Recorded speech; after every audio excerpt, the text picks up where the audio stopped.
سماج کی اصلاح ہوگی۔ اور حقوق کے ادا نہ کرنے پر شریعت نے کیا سخت وعید بیان فرمائی۔ نبی اکرم صلی اللہ علیہ وآلہ وسلم نے ایک مرتبہ ارشاد فرمایا کہ بنی اسرائیل میں ایک عورت تھی جس نے ایک بلی پالی تھی، انسان نہیں، جانوروں کے حقوق کی بات ہو رہی۔ جو مذہب جانوروں کے حقوق اس قدر بیان کرتا ہو وہ انسانوں کے حقوق کا کس قدر پاسبان ہوگا، کس قدر محافظ ہوگا۔ حضور اکرم صلی اللہ علیہ وسلم نے ارشاد فرمایا کہ بنی اسرائیل میں ایک عورت تھی جس نے ایک بلی پالی تھی اور اس کو کسی جگہ باندھ کر رکھا تھا، وقت پر اس کو کھانا نہیں دیا۔ یہ حق ہے جانور کا۔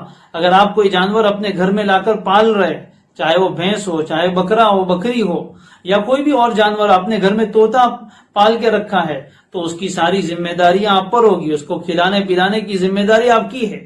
اگر وہ جانور آزاد ہے تو آپ اس کی ذمہ دار نہیں، وہ خود اپنے رزق کا انتظام کر لیتا ہے، اپنا چارہ خود تلاش کر لیتا ہے، اور پرندے اپنے دانے خود تلاش کر لیتے ہیں۔ لیکن اس عورت نے بلی پال کر رکھی تھی اور اس کو باندھ دیا تھا،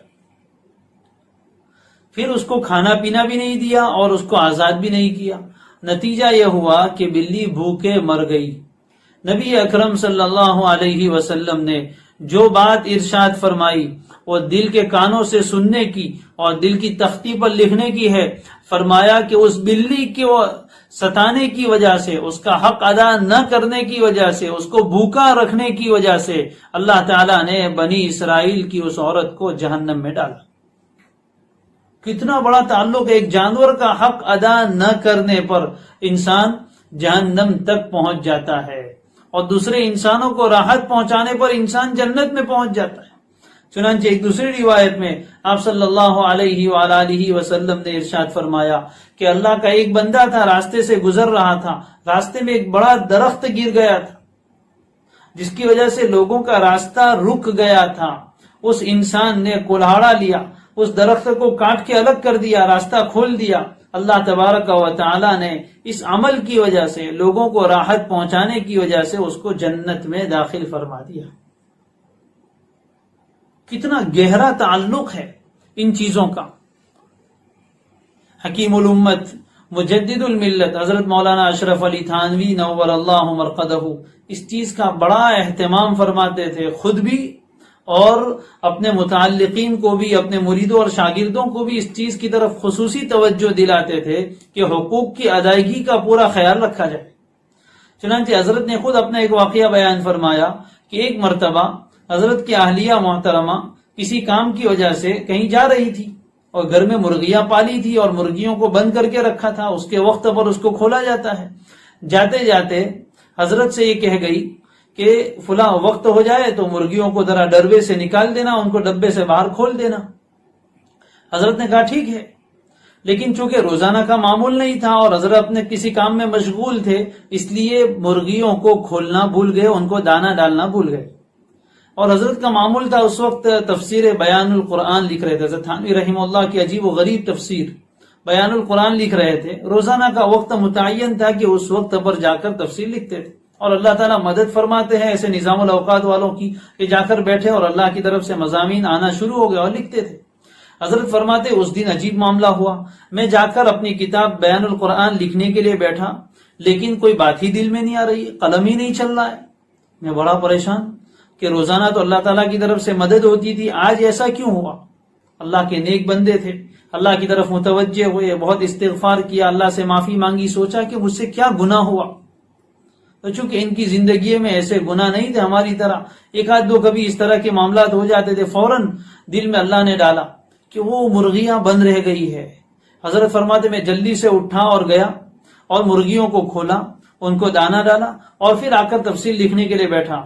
پھر کیا دیکھتا ہوں، اللہ کی طرف سے علوم کا فیضان ہوا اور دل میں اللہ تعالیٰ کی طرف سے علوم آنے لگے اور قلم چلنے لگا۔ اس سے اندازہ لگائیے کہ تھوڑی دیر کے لیے ایک مخلوق کو، بے زبان مخلوق کو تھوڑی سی تکلیف ہو جائے، ایک مجدد کے اوپر اللہ تبارک و تعالیٰ کا فیض رک جاتا ہے۔ اس سے اندازہ لگائیے کہ یہ حقوق کا معاملہ کتنا اہمیت رکھتا ہے۔ انسان تو انسان، جانوروں کے شریعت نے یہ حقوق بیان فرمائے اور ہمارا اکابرین نے اس کا اہتمام کیا۔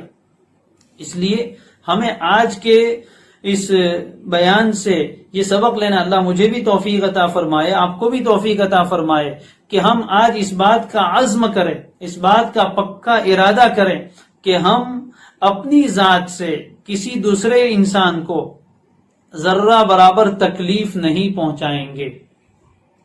یہ اصلاح معاشرہ کی پہلی بنیاد ہے۔ انسان کیا چاہتا ہے کہ ہمیں کسی کی طرف سے تکلیف نہ پہنچے، ہمارے حقوق ادا ہوں، تو ہم یہ نیت کریں، عزم کریں کہ ہمارے ذریعے سے کسی انسان کو ذرہ برابر بھی تکلیف نہ پہنچے۔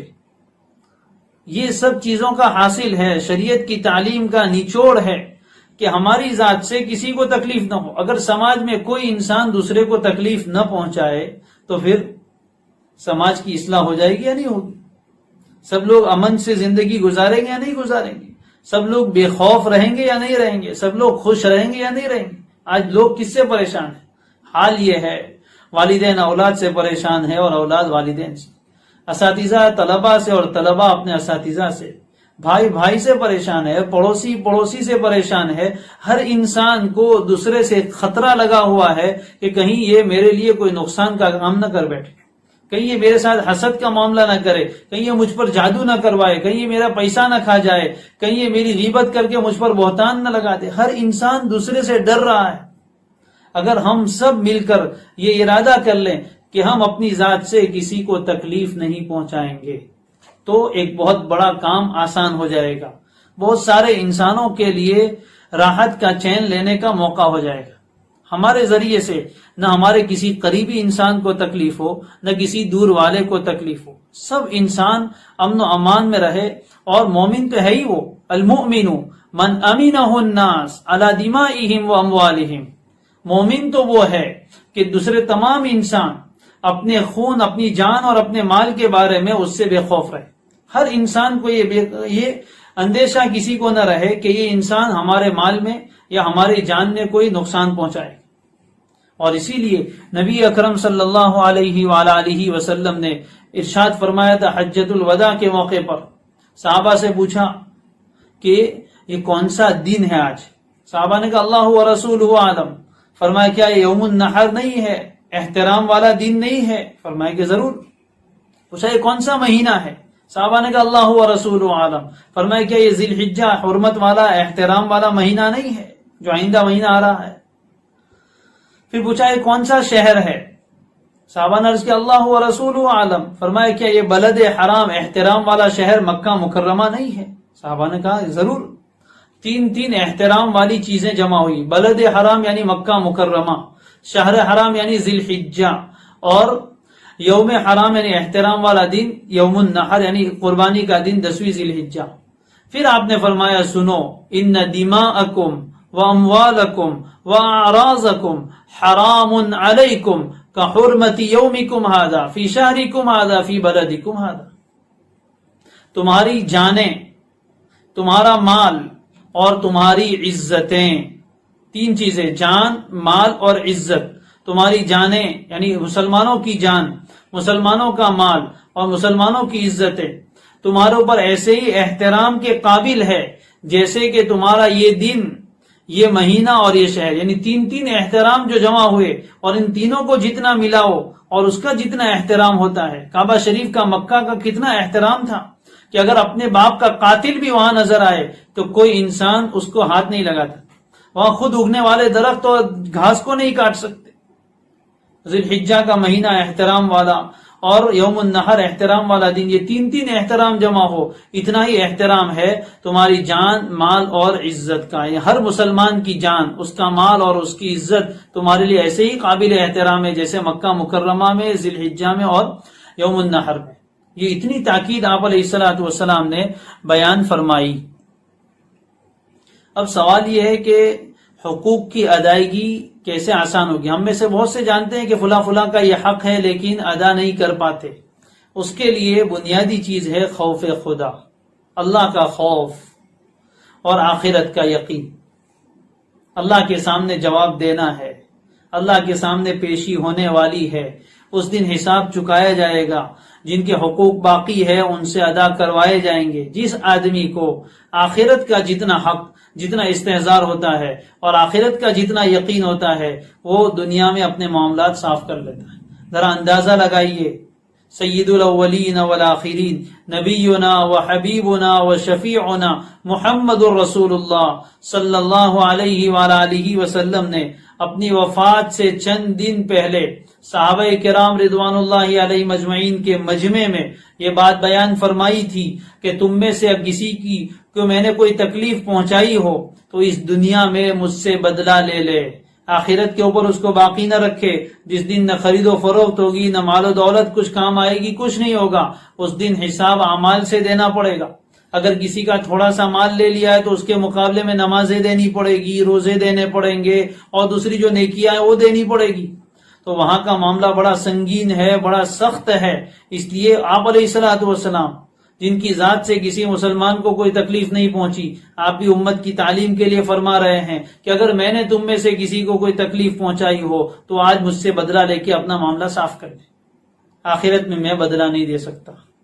کس قدر اہتمام نبی اکرم صلی اللہ علیہ وسلم